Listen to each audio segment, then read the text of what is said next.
दूसरे दिन सुबह सुबह क्वार्टर गार्ड के फौजी बगल की तेज आवाज़ ने मुझे जगा दिया। कमांड ऑफिस वाले छोटे से ग्राउंड में फौजी ड्रिल कर रहे थे। मैं हंसपे मामूल मुंह हाथ धोकर ऑफिस में आकर मामूल के कामों में लग गया।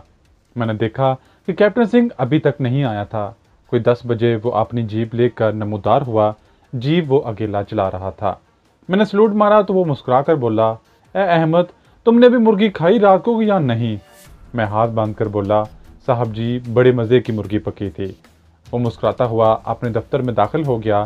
थोड़ी ही देर बाद पता चल गया कि कल वाले मेहमान रुखसत हो चुके हैं। कमांड पोस्ट में फिर जिंदगी अपने मामूल पर आ गई।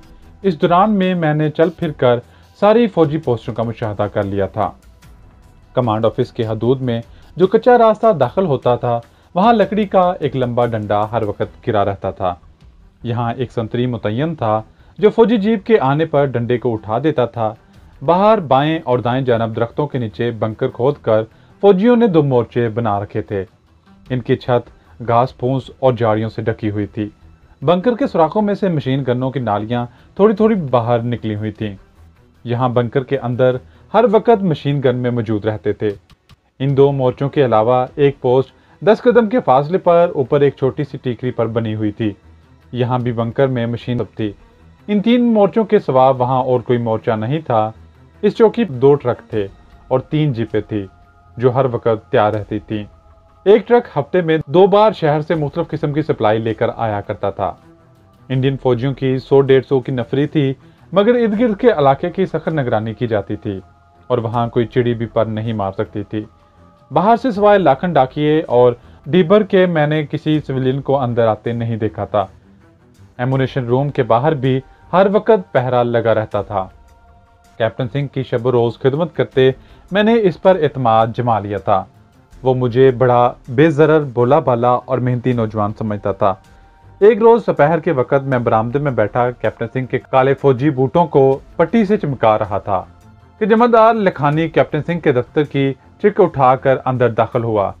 मैं दफ्तर के दरवाजे के बिल्कुल करीब ही बैठा था।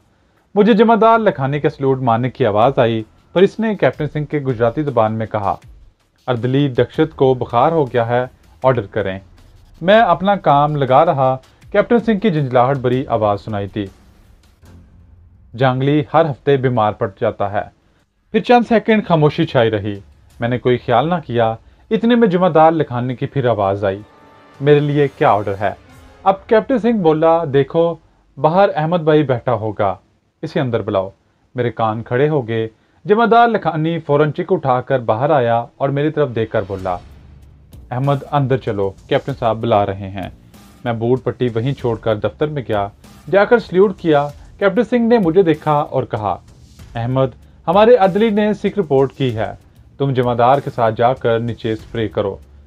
ओके सर, मैंने अदब से एड़ी जोड़कर कहा। कैप्टन सिंह ने मेज की दराज में चाबी लगाकर एक लंबी सी तांबे की चाबी निकालकर जमादार को दी और कहा, इसे अपने साथ रखना और चाबी मुझे ऑफिस में आकर दे जाना। ठीक है साहब। जमादार लखानी ने सलूट मारकर चाबी ली और मेरे साथ ऑफिस से बाहर आ गया। ऑफिस के पीछे एक छोटी सी डिस्पेंसरी थी। यहाँ से जमादार लखानी ने 2 स्प्रे गन्ने उठाई, एक अपने कांधे पर लटकाई और दूसरी मेरे कांधे पर लटका दी। चलो जवान, मेरे साथ। अभी तक मुझे कुछ मालूम नहीं था कि वो मुझे कहाँ लिए जा रहे हैं।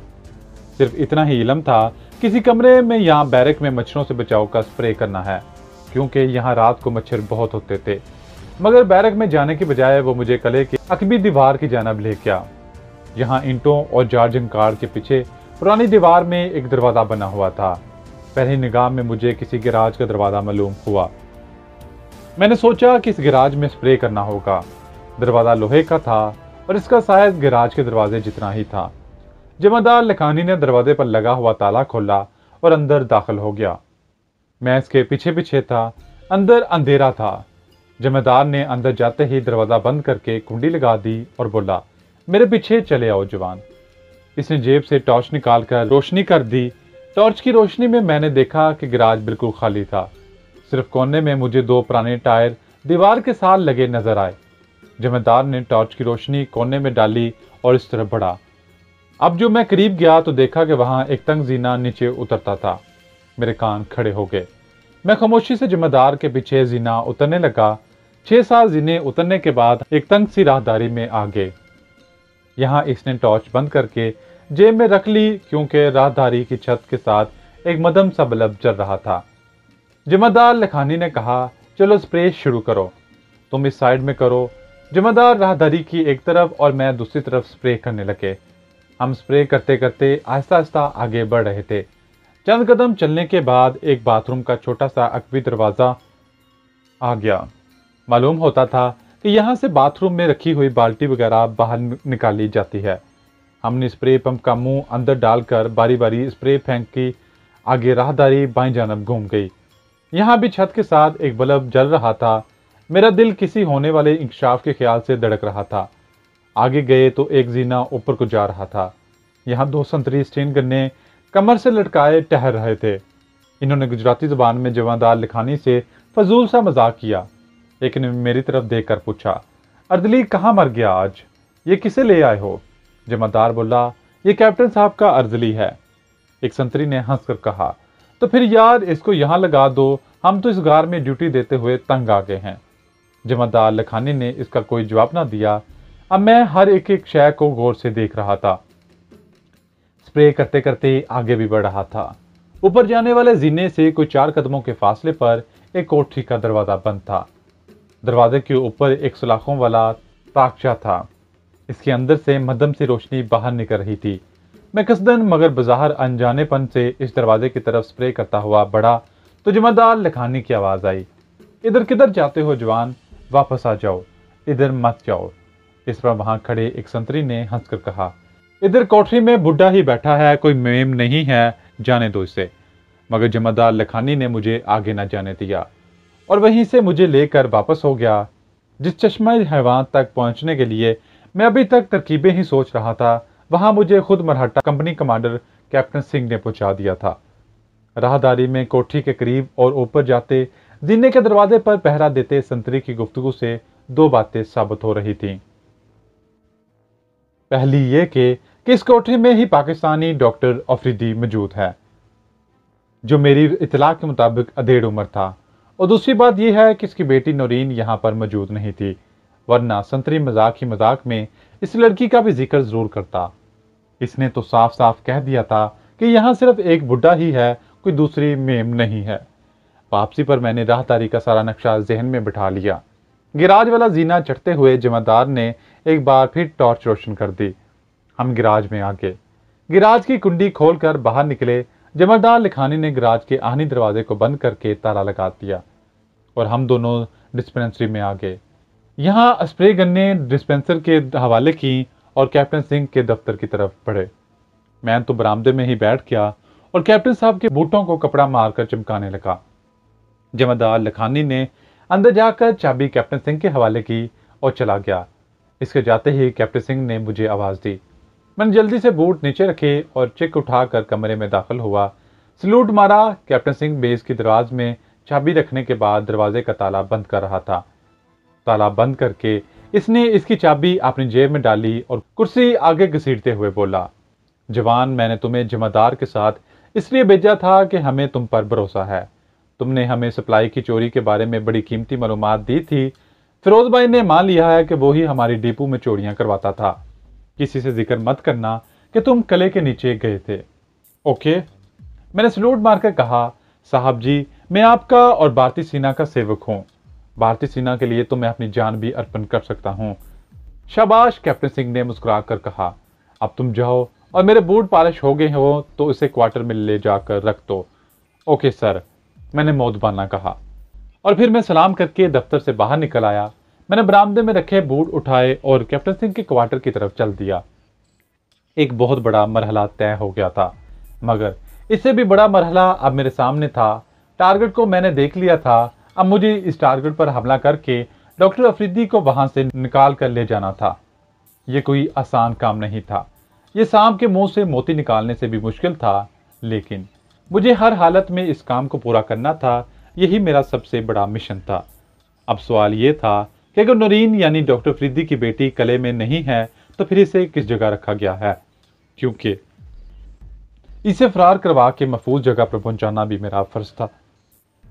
रात गई तक मेरा जहन मुख्तलिफ किस्म की खतरनाक तरकीबें सोचता रहा।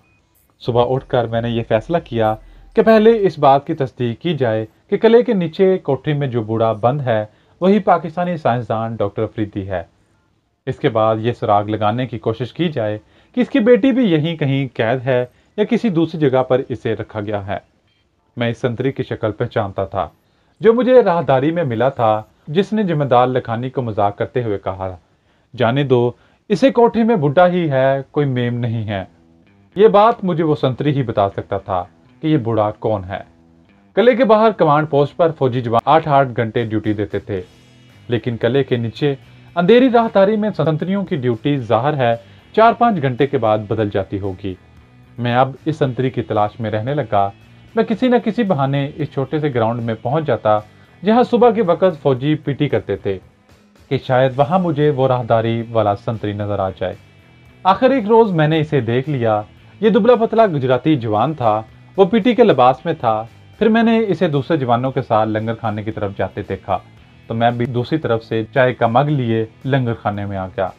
मेरा मतलूबा संतरी अपने दूसरे साथियों से मजाक करते हुए पूरियां खा रहा था। ये खुश मिजाज फौजी था। मैंने जानबूझकर इसके करीब से गुजरते हुए अपना चाय का मग गिरा दिया। वो संतरी हंसकर बोला, अरे जवान, बड़े नाजुक हो, मग भी नहीं पकड़ सकते, राइफल कैसे पकड़ोगे? फिर मेरी तरफ गौर से देखकर बोला, अरे तुम तो स्प्रे मैन हो, क्या रैंक है तुम्हारा? मैंने कहा, सर मैं तो कैप्टन सिंह का अर्दली हूँ, खास अर्दली। अरे बाप रे बाप, इसने कानों पर हाथ रख कर कहा, फिर तो तुम्हें सलूट मारना चाहिए मुझे। बाकी जवान भी हंस पड़े। मैंने मग में चाय भरवाई, केले के पत्ते पर 2 पूरियां और भाजी रखवाई और इसी संतरी के पास बेंच पर आकर बैठ गया और नाश्ता करने लगा। वो मुझे कोहनी मारकर बोला, यार अर्दली बॉय, कैप्टन साहब से कहकर मेरा राशन बढ़ा दो। भगवान की कसम हो तो दुबला पतला मगर भूख बड़ी लगती है। वो खुद ही खिलखिलाकर हंस पड़ा। इस वक्त मैं इसके मजाक में शामिल हो गया। फिर इसे सलाम करके वापस चला आया। मैंने बहुत जल्द पता कर लिया कि वो लांस नाइक है और इसका नाम भगवा ठाकुर है। वो मरहट्टा था मगर दोनों जबानें यानी गुजराती भी रवानी से बोल लेता था। इसकी ड्यूटी दोपहर 1 बजे से शुरू होकर शाम 5 बजे खत्म होती थी और वो बैरक में आकर चाय पीता था। एक दिन मैंने किले के अकबीर बाग से ताज़ा अनानास तोड़ा और शाम को 5:30 बजे लांस नाइक भगवा ठाकर के पास बैरक में आ गया। वो अपनी घाट पर बैठा मरहट्टी अखबार पढ़ रहा था। चाय का मग स्टूल पर पड़ा था। मैंने जाते ही अनानास उसे दिया और कहा, ठाकुर जी, यह आपकी बेंट है, जंगल गया था, एक अनानास अपने लिए लाया, एक आपके लिए लाया हूँ। लांस नाइक ठाकुर बड़ा खुश हुआ। अखबार एक तरफ रखकर चारपाई पर एक तरफ घूम गया और बोला, अरे वाह जवान, तुमने तो कमाल कर दिया है। अनानास तो मुझे बहुत पसंद है, चाय मंगवाऊं तुम्हारे लिए? मैं इसे बैरक से उठाकर बाहर ले जाना चाहता था क्योंकि वहां कुछ फासले पर दूसरे फौजी भी बैठे गप्पे हाँक रहे थे। मैंने कहा, ठाकुर जी, इस बैरक में तो गर्मी है, चले बाहर लंगर खाने वाले बगीचे में बैठकर चाय पीते हैं। वो बड़ी खुशी से मेरे साथ हो लिया। लंगर से हमने चाय ली और अपने अपने मग लेकर बगीचे में घास पर जाकर बैठ गए। शाम बड़ी सुहानी थी। ठंडी ठंडी हवा जंगल की तरफ से आ रही थी। इसने मुझसे पूछा कि मैं सर्विस में नहीं हूं तो यहाँ कैसे आ गया। मैंने इसे बताया कि मैं भारतीय सेना की खिदमत करना चाहता था। कैप्टन साहब से दरख्वास्त की मुझे नौकर रख लें। बस इन्होंने मेहरबानी की और मैं आप लोगों की सेवा करता हूँ। मेरा आगे पीछे कोई नहीं। बड़ाइश में पैदा हुआ, माँ बाप पर लोग सुधार गए, अकेला हूँ, आप लोगों को दुआ देता हूँ। इसने कहा, यार तुम खुश नसीब हो कि तुम्हारा आगे पीछे कोई नहीं है। अब मुझे देखो, घर वाली है, माता पिता हैं, 2 बच्चे हैं। इस तनख्वाह में बड़ी मुश्किल से गुजारा होता है। ऊपर से ऐसी ड्यूटी मिली है कि 6 घंटे जमीन के नीचे रहता हूँ। इसने निशाना मुझे खुद ही मुहैया कर दिया था। मैंने इस निशान पर तीर चलाते हुए कहा, ठाकुर जी, कैप्टन साहब मुझ पर बड़े मेहरबान हैं, आप कहें तो मैं इनसे बात करूं कि आपकी ड्यूटी बदल दें। लांस नाइक ठाकुर ने मेरा बाजू पकड़ लिया। अरे यार, भगवान तेरा भला करे, कप्तान साहब से मेरी सिफारिश कर दो। मैंने लांस नाइक से वादा किया कि मैं कैप्टन सिंह से इसकी जरूर सिफारिश करूंगा। मैं खामोशी से चाय पीने लगा। फिर मैंने एक खास मकसद के तहत कहा, ठाकुर जी, अब कब तक यहाँ इस तरह जीवन बसर करेंगे? लांस नाइक आह भर कर बोला, अरे यार तुम सिविलियन हो, तुम्हें फौजी जिंदगी का पता नहीं। हमें ये सब कुछ भुगतना पड़ता है। मैंने हंसकर कहा, हाँ ठाकुर जी, आपने इस रोज़ भी जब मैं नीचे स्प्रे करने आया था तो मजाक में जमादार लखानी से कहा था, यहाँ कोई मेम नहीं है। वो कह कह लगाकर हंस पड़ा। अरे जवान, मेम क्या, यहाँ तो काली कलोटी बंगन को भी नहीं आने की इजाज़त। मैंने फौरन कहा, ठाकुर जी, नीचे जो बुढ़ा कैद है वो जरूर हमारी भारत माता का दुश्मन होगा। मैं तो कहता हूँ कि भारत माता के दुश्मन को फौरन मार डालना चाहिए। लांस नाइक कहने लगा, अरे जवान, वो बुढ़ा तो भारत माता का दुश्मन, परंतु इससे हमें काम लेना है, बस इसलिए इस साले की हिफाजत कर रहे हैं। फिर मेरी तरफ झुककर बोला, मगर यार, आज से 4 माह पहले यहाँ इसकी बेटी भी थी, बड़ी खूबसूरत थी, इसको देखकर ही जरा मजा ले लिया करते थे। अब कमबख्त वो भी मंदिर वाले कैंप में भेज दी गई है। क्या करें यार, भगवान को हमारा सन्यासी रहना ही पसंद है। चाय और मंगवाऊं? इसने मुझे बहुत बड़ी इतला दे दी थी। इसके लिए मैं इसका जिस कदर भी शुक्रिया अदा करता कम था, मगर मैं इसका शुक्रिया अदा नहीं कर सकता था। मैंने पलट कर कहा, मंदिर वाला कैंप रखेलपुर वाला कैंप ही है ना? वो सिगरेट सुलगा कर बोला, अरे नहीं यार, रखेलपुर में कैंप कहाँ से आ गया? ये तो नीचे खीर के जंगल में तो जो तालाब के किनारे टूटा फूटा मंदिर है, वहाँ है ये कैंप। कैंप भी क्या है, बस एक मिलिट्री पोस्ट है। मैंने कहा, ठाकुर जी, चाय लाऊं और?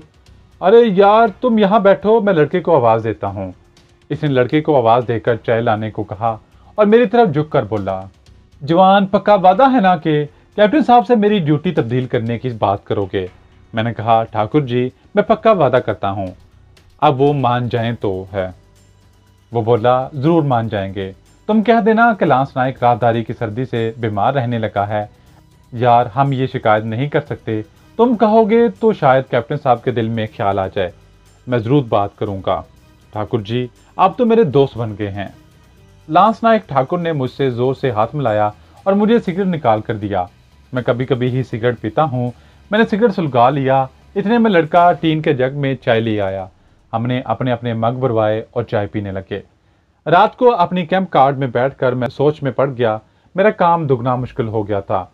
डॉक्टर फरीदी और उसकी बेटी नौरीन को अलग अलग रखा गया था। न जाने ऐसा इन लोगों ने किस मकसद के तहत किया था। बहरहाल मेरा मिशन ज्यादा उलझ गया था। मैं इन दोनों को बेहक वक्त नहीं निकाल सकता था, लेकिन अगर पहले एक को निकालता हूं तो दूसरे को निकालना तकरीबन नामुमकिन हो जाता है। कुछ समझ में नहीं आ रहा था। बहरहाल मैंने यही तय किया कि पहले गिर के जंगल वाले तालाब के कैंप का मुशाहिदा किया जाना चाहिए कि इसका हदूद अरबा क्या है। इतवार के रोज मैंने कैप्टन सिंह से दरख्वास्त की कि साहब, मैं आज जंगल में हिरनी मार कर लाऊंगा, मुझे बंदूक दें। मैं हिरनी का शिकार बड़ा माहिर हूँ। बड़ाइच के जंगल में मैंने कई बार हिरनों को शिकार किया है। कैप्टन सिंह बोला, अरे अहमद, तुम बंदूक चला लोगे? गिर के जंगल में हिरन ही नहीं, शेर भी होते हैं। मैंने कहा, साहब जी, मैं जंगल के किनारे पर ही रहूंगा, ज्यादा दूर नहीं जाऊंगा। कैप्टन सिंह से मैंने कुछ इस तरह इल्तमास किया कि वो राजी हो गया। इसने मुझे 12 बोर की एक बंदूक दी और कहा, शाम तक वापस आ जाना और खबरदार जंगल में ज्यादा दूर तक नहीं जाना। फिर कुछ सोच कर बोला, वहां हमारी एक पोस्ट है, अगर कोई जवान गश्त करता मिल गया, इसने तुम्हें पकड़ लिया तो उसे मेरा ये कार्ड दिखा देना। कैप्टन सिंह ने मुझे अपने बटुए से अपना विजिटिंग कार्ड निकाल कर दिया। मैंने शुक्रिया अदा करके सलूट मारा और थोड़ा राशन पानी थैले में लेकर कमांड पोस्ट के हदूद से निकलकर गिर के जंगल की तरफ रवाना हो गया। इंडियन रेजिमेंट की तालाब वाली पोस्ट गिर के जंगल में ज्यादा आगे जाकर नहीं थी। ये मैंने मालूम कर लिया था कि जंगल अपनी कमांड पोस्ट से ज्यादा 1.5 फरलांग पर से शुरू हो जाता था। गिर के जंगल सौराष्ट्र के बड़े मशहूर और कीमती जंगल में हैं। सुना गया था कि वहाँ चारों तरफ ऊंची ऊंची पहाड़ियां हैं और साथ साथ इतनी बड़ी खाइयां हैं कि इनमें सैकड़ों हाथी समा जाएं। बंदूक मेरे कांधे पर थी और थैला दूसरे कांधे से लटका हुआ था। मैंने फौजी बूट पहन रखे थे। सोदा रंगनी का सांप का मनका मैंने एहतियात से जेब में रख लिया था। मेरा मकसद हिरनी का शिकार नहीं था, बल्कि जानबूझकर पुराने मंदिर के तालाब वाले पोस्ट की तरफ जाना था, ताकि वहां पर मौजूद फौजी जवान मुझे मुश्तबा समझकर पकड़ ले और मैं इन्हें कैप्टन सिंह का कार्ड दिखाकर इनका एतमाद हासिल करके वहां का जायजा ले सकूं। गिर का जंगल बहुत घना था और उसके वश में शेर, चीते और हाथी दंदनाते फिरते रहते, लेकिन मुझे जंगल के किनारे पर ही रहना था, क्योंकि लांस नाइक ठाकुर ने बताया था कि पोस्ट जंगल के शुरू ही में है। ऊंचे नीचे सरसब्ज मैदान से निकला तो सामने जंगल के घने दरख्तों की एक कतार निसब दायरे की शक्ल में शमालन जनूबर चली गई थी। यहाँ से घिर का जंगल शुरू हो जाता था। मैंने खुदा का नाम लिया और जंगल में दाखिल हो गया। मैदान में धूप की वजह से काफी गर्मी थी, लेकिन जंगल में दरख्तों के नीचे ठंड थी। मैं अंदाजे से एक तरफ दरख्तों के साए तले चलने लगा। मैंने जंगल में एक फायर झोंक दिया, इस ख्याल से किसकी आवाज पर पोस्ट के फौजी चौकस हो जाएंगे और फायर की आवाज पर मेरी तरफ जरूर आएंगे। जंगल में कहीं तो घने दरख्त थे और कहीं ये छदरे हो जाते थे और ऊंची ऊंची हाथी छेवा घास के टापू आ जाते थे। मैं फायर करने के बाद एक घास के टापू में से निकला तो अचानक सामने से किसी ने मुझे आकर पकड़ लिया। कौन हो तुम? इसने पूछा। मैंने पलट कर देखा, 2 इंडियन आर्मी के जवान थे जिन्होंने कमांडोज की वर्दियां पहन रखी थी। मैंने हाथ जोड़कर नमस्कार किया और कहा, महाराज, हिरन का शिकार करने आया हूं कमांड पोस्ट से। कौन सी कमांड पोस्ट से? तुम कौन हो? तुम्हारा रैंक क्या है? मैंने कहा, महाराज, company commander captain Singh ji का अर्दली हूं, ये लीजिए इनका कार्ड। और मैंने जेब से कैप्टन सिंह का कार्ड निकालकर इन्हें दिखाया तो इन्होंने कार्ड देकर मुझे वापस कर दिया और कहा, सूबेदार मेजर साहब के पास चलो। यही मेरा मन चाहता। वह मुझे ऊंची घास के किनारे किनारे चलाते एक पुराने मंदिर के पीछे ले आए, जहां जमीन के अंदर एक बंकर बना हुआ था। बाहर एक संतरी स्टीन गन लिए पहरा दे रहा था। बंकर में एक मरहट्टा सूबेदार मेजर मेज पर बैठा कुछ लिख रहा था। फील्ड टेलीफोन इसके पास ही पड़ा था। इसने मेरी तरफ गौर से देखा। ये कौन है? संतरी ने कहा, सर, ये कहता है कि मैं कैप्टन सिंह का अर्दली हूँ, जंगल में हिरनों का शिकार करने आया हूँ। इसके पास कैप्टन सिंह का कार्ड भी है।